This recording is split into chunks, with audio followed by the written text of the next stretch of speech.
Hi, welcome to Crafty Shenanigans. I'm Shannon Smith, and today I thought it would be fun to just show you, I took a Copic class recently, and I have been given some fun tips from a good friend of mine on Facebook, through our Facebook conversations. She's been helping me learn some tips and tricks, and so I thought I would teach you what I know so far, just letting you know, a little disclaimer at the beginning, just know that I am new to this and that I'm learning too.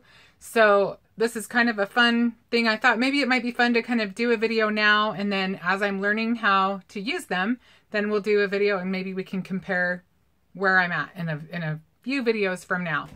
So I hope you enjoy this, and if you have not colored with Copics, this is a good place to start. If you have used Copics, then you can kind of watch and see what I still have to learn, and you can just kind of sit back and enjoy knowing that you know how, and you can maybe give me some tips.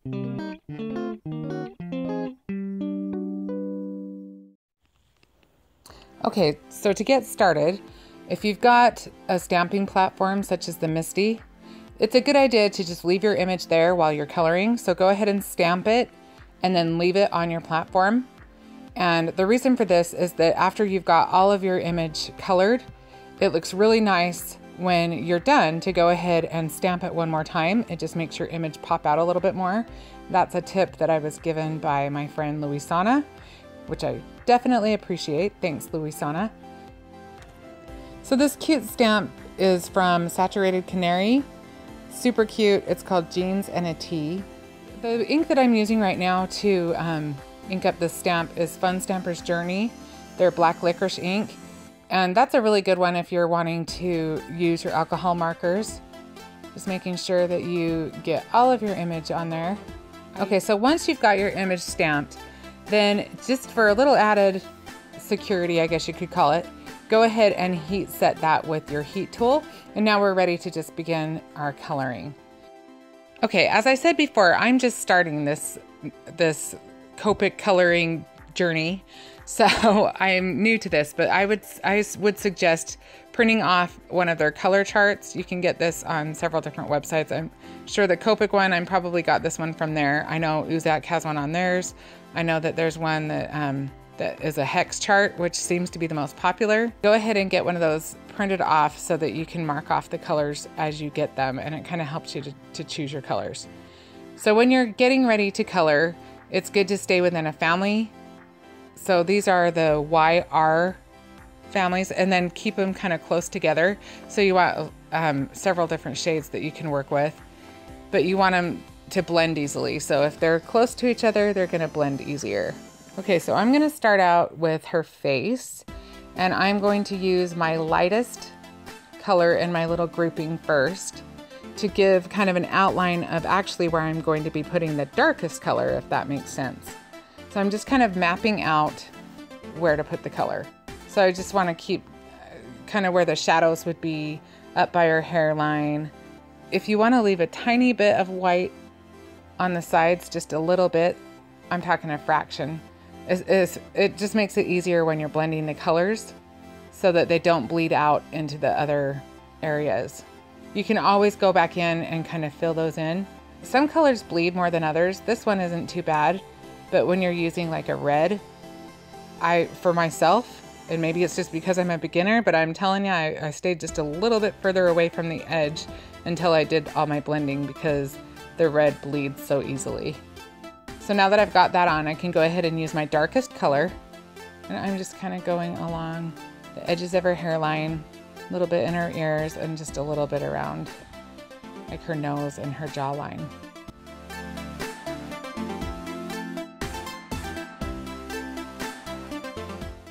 Okay, now I'm gonna go in with my second darkest color.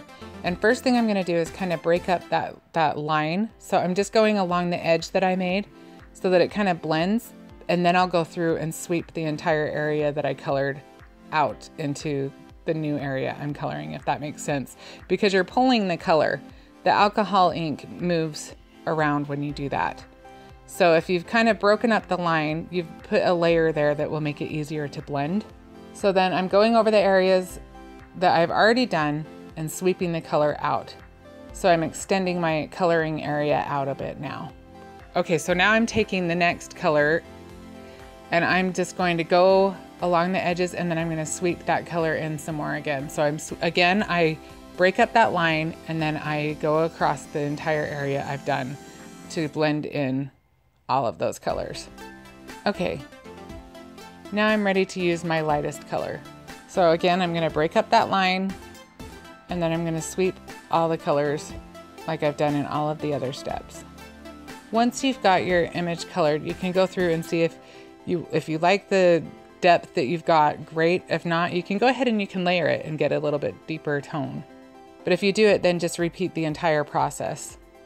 Okay, so now I'm starting along her arm, and I'm gonna do the same thing with the lightest color. I'm gonna go ahead and map in those colors that I'm gonna want my darkest contrast. So I use my lightest marker to map where I'm going to use my darkest marker. Now I'm putting in my darkest color. And the nice thing is you can kind of extend some of the lines of your image too. Like where the crook of her arm is, I'm kind of extending that line out a little bit, adding a little bit more shadow there. Now I'm gonna go in with my next lighter shade and break up the line. It's all pretty repetitive, as you can tell. So now I'm just pulling that color and blending them into each other. So now I'm ready to move on to the next color, and the process is the same. I'm just gonna go ahead and work on the shirt now. So the same process throughout. You wanna decide where your light is coming from so that it'll help you to know where to lay down the contrast. You wanna kinda know where you want a little bit of shadow. The biggest thing to remember too is if you mess up, it doesn't matter. This is all good practice. It's all supposed to be fun. So don't get so hung up on all of the technicalities that you aren't having fun, and just learn from each time. I've colored this was my third attempt, and each time I colored it, it got better. So you can see I'm adding my darker color. Remember, you're working with paper. Even expensive paper isn't horribly expensive most of the time. It's good to have some that you can play with, but I should also mention that when you're using alcohol markers, you do want to use cardstock at least, and you want a nice good cardstock once you're feeling pretty comfortable with what you're doing, because the alcohol markers do go through the paper a bit. One of the things that you'll learn as you're coloring with Copics is when you first start, it doesn't look like it's going to look great, but as you put every layer on, it starts to, as it blends, you're like, oh, okay, and it starts coming together. There are a ton of tutorials available to watch. I'm still watching them. I'm still learning how to do this. I'm just showing you what I know so far, and it's limited, but it's a good way to get going, to get just started, to just start playing. Okay, so now for the jeans, I got a selection of blues. So I'm going to start with my lightest one first, mapping out those areas that I want the most shaded. And I'm going to move through the blue pretty quickly since, I mean, really the whole process is pretty similar throughout. Okay, adding in that next deepest color.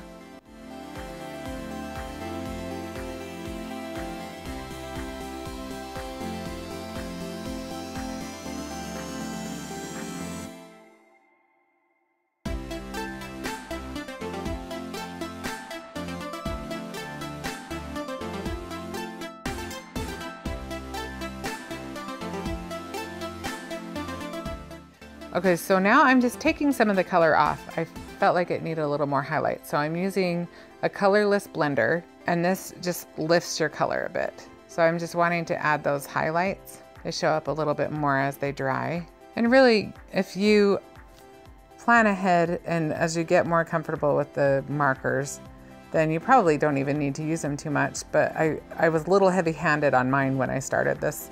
So I felt the need to lift a lot of that color off, where I could have just left more space for the lighter color. The nice thing about the colorless blender is if you do go over the line a little, you can see here on the sleeve of the white t-shirt, I had bled over just a little bit, and it will lift color really well. So it is forgiving. I'm not gonna say it'll take everything off, but it can blend it out enough that it's pretty forgiving. So what you'll see is a little cleanup work around those edges where I've maybe bled over a little bit.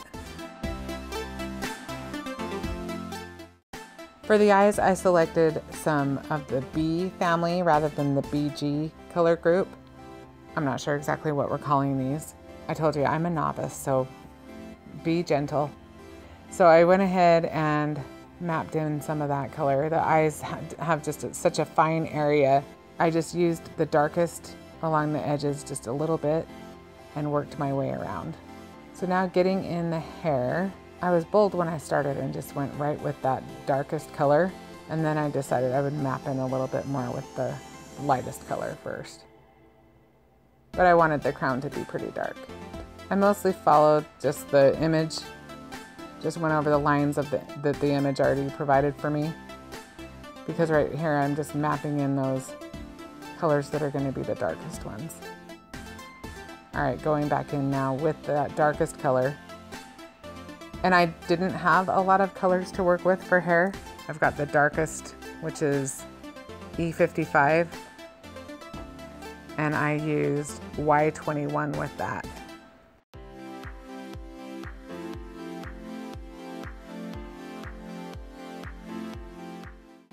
So now I'm coming back in with that lighter color. And I'm leaving it pretty light around where the light would be shining in a little bit, so we can get a little bit of a highlight. So you can see I worked more color up towards the top of the head and down around the bottom, and then I left a little bit more white. I even used my colorless blender where I wanted there to be more of a shine where the highlight is. One of the things I like to do is I go on Pinterest to look up Copic color combos, and I have a board that I just keep those, and there's a lot of them out there. You can see the blends, and that makes it easier, and that's not a bad idea either when you're wanting to start buying your collections. If you go in and you see the blends, you can get those markers and you know you've got that color.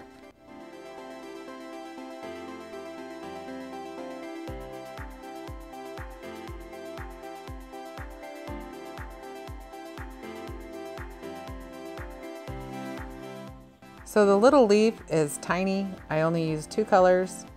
I used G82 and G85. I just used G85 right in the middle. That's my darkest color, and then just blended it out with the G82. And for the rose, I had to be really careful because, like I said before, the red can bleed really easily. So I just lightly, just barely touched it with the tip of my marker in the areas that I wanted there to be a little bit more contrast, and blended that out. I don't have a lot of reds, so that was kind of fun to learn some blends because I'm missing a lot of places in you saw my chart. I'm just still building my Copic collection.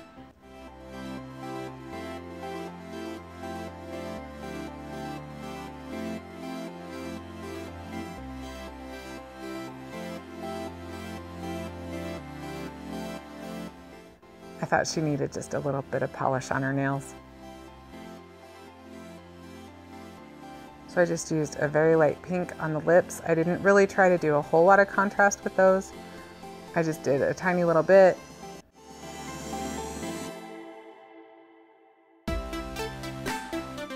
I added just a little bit of a darker.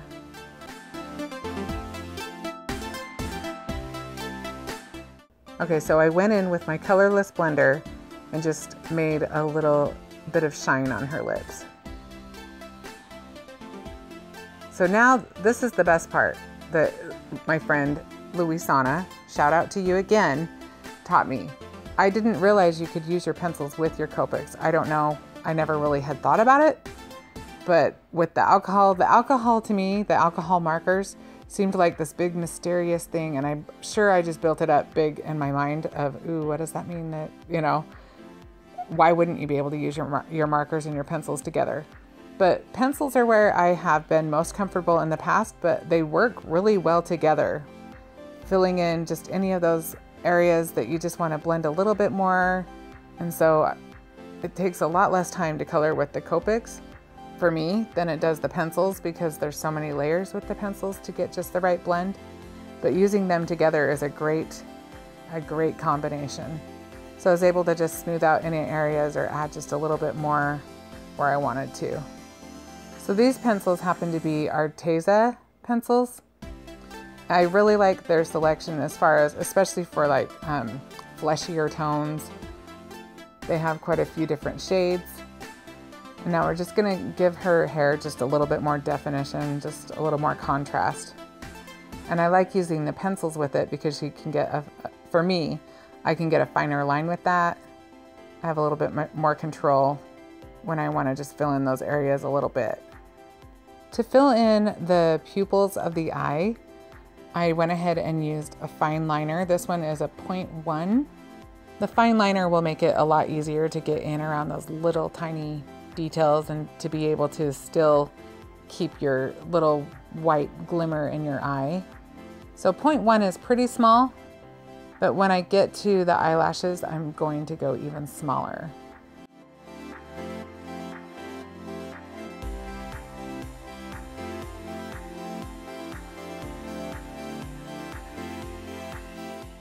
So for the eyelashes, I used a fine liner that was 0.05, and that was perfect for me to be able to get in there and just go over the same eyelash lines.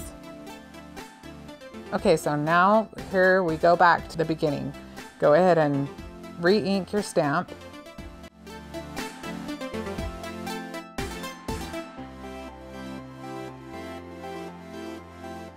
And look how cool that is. It just makes everything pop.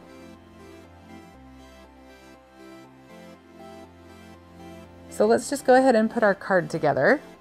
Where this video had so much instruction, I didn't really want to take the time to do the rest of the card as part of the video. Like, this is the finished card that I made and just really fun. You can see I added a few more details there. I did add this stamp I wanted to point out. This is a Unity stamp, super cute. It's called Gladness Touch Your Life. And anyway, I just thought this was kind of a fun pattern to just kind of use for a background paper. And this one is actually Stamps of Life, Stephanie Bernard. It's the T-shirts to stamp set. And I hope that maybe you learned something new. Like I said, I appreciate your patience as I am just learning myself. And it might be kind of fun a few videos from now to kind of compare where I'm at as I practice.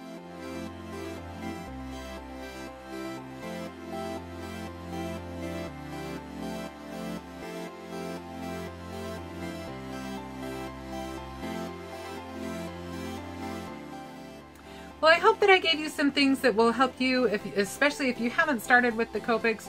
Sometimes the hardest thing is just to start, just to try, just to practice, just to play. And don't forget to do that. This is all supposed to be fun. This is all supposed to just be our playtime. So enjoy that. And if you mess up, it's okay. Just keep trying and keep practicing, and you'll just keep getting better and better. Thank you so much for joining me today, and I hope that I will see you again soon. If you liked this video, please go ahead and subscribe and share it with your friends. Thanks so much.